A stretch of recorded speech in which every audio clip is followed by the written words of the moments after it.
ତୁମର ପ୍ରିୟ ସାଙ୍ଗ ବା ମୋର ପ୍ରିୟ ସାଙ୍ଗ। ପିଲାମାନେ, ଆମେ ଯେଉଁ ବିଦ୍ୟାଳୟରେ ପଢ଼ିଥାଉଁ ସେହି ବିଦ୍ୟାଳୟକୁ କିଛି ବର୍ଷ ପରେ ଛାଡ଼ି ଆମେ ଅନ୍ୟ ବିଦ୍ୟାଳୟକୁ ପାଠ ପଢ଼ିବା ପାଇଁ ଯାଇଥାଉଁ। ସେହିପରି ଆମେ ଯେଉଁ ବିଦ୍ୟାଳୟରେ ଯେଉଁ ସବୁ ସାଙ୍ଗମାନଙ୍କ ସହ ଆମେ ମିଳାମିଶା କରିଥାଉଁ, କିଛି ବର୍ଷ ପରେ ସେହି ସାଙ୍ଗମାନେ ଆମକୁ ଛାଡ଼ି ଚାଲି ଯାଇଥାନ୍ତି ଆଉ ଆମେ ମଧ୍ୟ ତାଙ୍କୁ ଛାଡ଼ି ଚାଲି ଯାଇଥାଉଁ। ତ ଆଜି ଆମେ ତୁମର ପ୍ରିୟ ସାଙ୍ଗ ବା ମୋର ପ୍ରିୟ ସାଙ୍ଗ ବିଷୟରେ ଗୋଟେ ରଚନା ଆଲୋଚନା କରିବା।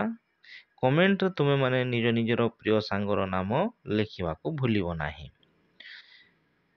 ତୁମର ପ୍ରିୟ ସାଙ୍ଗ ତ ଲେଖିବ, ମୋର ସାଙ୍ଗମାନଙ୍କ ମଧ୍ୟରେ ରଞ୍ଜନ ଅତି ପ୍ରିୟ ସାଙ୍ଗ ଅଟେ। ଆମେ ଏକା ସାଙ୍ଗରେ ପଢ଼ୁ ଏବଂ ସେ ମୋର ଖୁବ୍ ଅନ୍ତରଙ୍ଗ ଅଟେ। ସେ ସର୍ବଦା ଆମ ଶ୍ରେଣୀରେ ପ୍ରଥମ ହୁଏ। ସେ କେବଳ ଭଲ ପାଠ ପଢ଼େ ନାହିଁ, ଭଲ ଖେଳାଖେଳି ମଧ୍ୟ କରେ। ସେ ଅନର୍ଗଳ ବକ୍ତୃତା ଦେଇପାରେ। ସେ ନିୟମିତ ଭାବେ ସ୍କୁଲ ଆସେ। ସେ ମୋତେ ଅନେକ ସମୟରେ ଉପଦେଶ ଦେଇ କହେ, ସମୟ ସ୍ରୋତ କାହାରିକୁ ଅପେକ୍ଷା କରେ ନାହିଁ। ରଞ୍ଜନ କେବେ ହେଲେ ମିଛ କହେ ନାହିଁ। ଆମର ଶିକ୍ଷକମାନଙ୍କୁ ସେ ଦେବତା ପରି ଭକ୍ତି କରେ। ତା ଜୀବନର ଲକ୍ଷ୍ୟ, ସେ ଭବିଷ୍ୟତରେ ଜଣେ ଡାକ୍ତର ହେବ।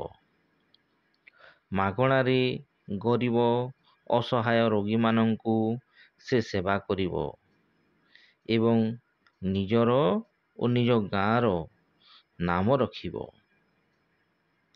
ଫୁଟବଲ ତାର ପ୍ରିୟ ଖେଳ। ଏହା ଛଡ଼ା ସେ ପ୍ରତିଦିନ ସକାଳେ ବ୍ୟାୟାମ ମଧ୍ୟ କରେ।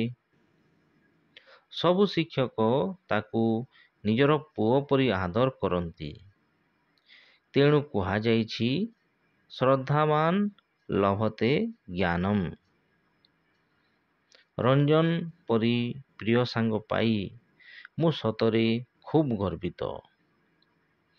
ତ କମେଣ୍ଟରେ ତୁମେ ନିଜର ପ୍ରିୟ ସାଙ୍ଗ ବିଷୟରେ ଲେଖିବ। ଧନ୍ୟବାଦ।